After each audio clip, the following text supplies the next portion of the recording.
Xin với các bạn thì hôm nay bữa nay thì cái background nó sáng hơn, tại vì mình vừa dùng đèn flash và vừa dùng đèn học. Thì vì mình ở đây mình có đèn học, tại vì đây là phòng của bà nội mình nên là có đèn học, còn phòng ở lầu ba mẹ mình đó thì không có đèn học. Và bữa nay dẹp bỏ các chủ đề mà đèn học và đèn flash kia đi, vì dòng bữa sáng của mình nó toàn vậy không mà mình không hiểu luôn. Thì đây là highlight slime của mình mới làm đây, mình lại một lần nữa mình đựng trong hũ Aurora. Ok, đây vì là mình không có cái hũ mà để đựng clear slime thì mình không có hũ trong, mình hết hũ trong chứ mình không phải là mình không có, mình hết hũ trong rồi, cho nên là mình phải lấy hai cái này, vì mình mới dọn mấy cái slime bị hư đi, cho nên là có hũ để xài. Ok, bây giờ bắt đầu giới thiệu slime nào không chồng gió nữa. Ok các bạn, đây và mình sẽ giới thiệu slime. Đây là slime trong và đây là buổi tối đột biến. Vì các bạn nhìn đi, không có một cái ngôi sao nào mà nó có màu hồng và màu xanh nước biển như thế này, và không có một cái bầu trời đêm nào mà nó có màu tím nhạt nhạt. Thực ra mình không có bỏ màu vào mà mình bỏ cái sữa tắm không phải sữa tắm gì, nước rửa tay lavender, xong rồi nó màu tím, xong rồi màu kim tuyến nó hơi ra xíu nữa đó. Và cái này thì nó không bỏ xà bông thì nó sẽ rất là trong, nhưng mà cái này mình bỏ xà bông vào mình khuấy mình cây quá nó không có tan hết được bong bóng. Và đây các bạn nhìn cái texture của nó nè, nó giống như bị chảy á các bạn, nhưng mà các bạn khám phá cùng mình nhé, coi nó có bị chảy không. Hình như đây là hũ đựng slime khu đường tươi mát phải, mình cũng không nhớ nữa. Đây, không dính và nó rất là tưng.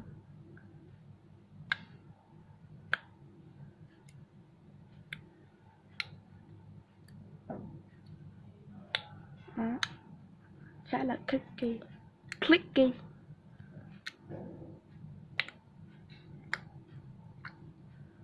Thì clay slime mình làm xong là nó luôn mà texture tưng. Mình không hiểu, mình không biết các bạn làm ra clay slime lúc đầu nó sẽ như thế nào, nhưng mà mình làm ra cái này nó có texture tưng các bạn. Đây là kim tuyến thì mình mua ở gần nhà mình thôi, 2.000 một chai. Đây, kim tuyến nó rất như thế là bị lắng xuống dưới các bạn, kim tuyến đây.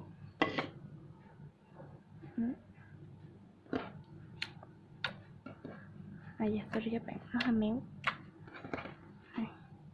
Vì texture tưng cho nên là nó hơi bở một xíu. Và cái này nó thơm mùi lavender nha các bạn, mình có bỏ nước rửa tay lavender đó. Hầu như tất cả các slime của mình đều thơm mùi lavender, mình bỏ nước rửa tay lavender vào cho nó thơm á các bạn. Đó, mấy bữa nay thì mình sẽ cố gắng nói tiếng của mình mà tự nhiên á, không biết tại sao mình nói từ lớn thành nhỏ, cho nên bây giờ mình sẽ cố gắng phát âm một là lớn hai là nhỏ thôi, nhưng mà mình nghĩ mình sẽ cố gắng phát âm lớn mà không bị giảm lại cái âm lượng khi phát âm của mình nhé. Mặc dù trong tim mình rất khó, nhưng vì làm clip cho các bạn cho nên mình phải chọn gọi là sao ta, chọn nhiệt liệt vào cho nó tạo bong bóng, mà mình phải đợi 2 ngày sau cho nó trong. Wow, nó còn bị dính một số tuyết nữa, tại vì mình làm xong slime tuyết rồi mình mới chuyển qua làm bé này, cho nên bé này hơi dính tuyết vào một xíu. Và bé này mình làm với 2 chai hồ. Hồ mua mà hồ loại 2.000 mà xài nó rất là tốt. Mình không có mua hồ Quyên hoặc là hồ điểm 10 nha các bạn. Mình một là mua hồ Quế Lâm, hay là mua hồ này, nhưng mà lúc mình mua mình quên dần cái tên hãng của nó rồi, mình bỏ vào và mình dục luôn cái chai luôn rồi.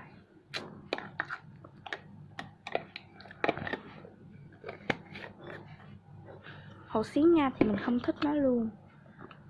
Thì tay mình hơi giống slam trong nhưng mà không sao, vì đây là slam. Đây là áo choàng của công chúa bánh bèo. Tại vì bánh bèo thì thích màu hồng, cho nên là đây là cái slam. Và có kim tuyến xanh nữa các bạn, kim tuyến xanh và hồng, các bạn thấy không? Không. Đây là chiếc cloud. Cái này tuyết thì mình mua cái loại tuyết không phải là Snow Wonder nhá, đây không phải Snow Wonder. Tại vì Snow Wonder thì phải kiếm những cái shop lớn mới mua được. Cái này mình chỉ mua ở chỗ bán đồ học sinh, và người ta có bán slime và bán những cái dụng cụ làm slime đồ á,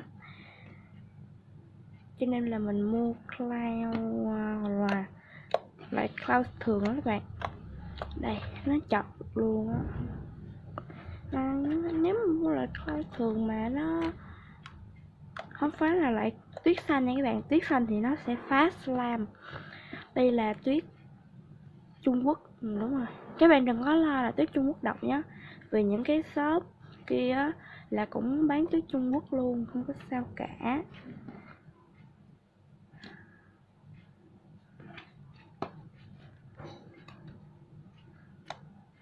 Tuyết Trung Quốc thì những bạn nào mà làm slime nhưng mà số tiền ít thì dùng cái tuyết Trung Quốc. Các bạn nghe từ Trung Quốc nó hơi ghê phải không các bạn, nhưng mà thiệt ra nó không có độc. Cái này nó chọt được luôn. Và mình mua một hũ tuyết là 4.000, và mình mua 2 hũ. Các bạn, 2 hũ tuyết nó rất là ít. Nó là một cái hộp tuyết nó sẽ như thế này. Như thế này nè các bạn. Thì là tuyết nó chỉ lên tới đây thôi, và mình mua 2 hộp. Không, lên tới đây thôi. Đó. Và mình mua 2 hộp và mình làm được nguyên một hũ bự vậy luôn. Rất là ảo. Một tuyết nó không có bị trong lại. Các bạn nghe được những cái tiếng xì xì không?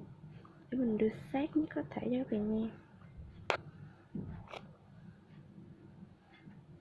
Mong là các bạn nghe được. Đó. Và cái tông tuyết của mình làm thì hầu như nó không rớt tuyết luôn rồi các bạn. Nhưng mà vẫn rớt một hai hạt, vài hạt. Nó không có rất nhiều.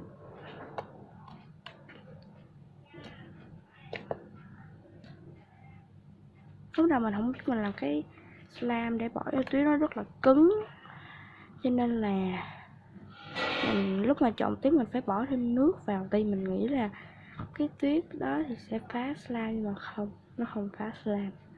Ok rồi, nó cũng khá là tơi mà phải không các bạn? Nó khá tơi.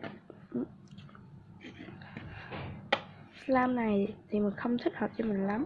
Lúc đầu mình làm màu đỏ mà chắc cái màu keo sữa với màu tuyết đó, nó ra màu hồng luôn. Mình bỏ màu vô thôi nữa thì nó chỉ ra màu hồng đậm thôi.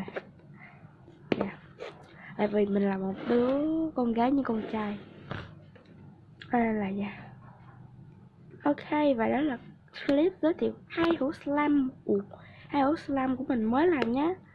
Thực ra nói mới làm chứ mình làm được 2-3 ngày rồi này. Ok thì tạm biệt các bạn, bye bye.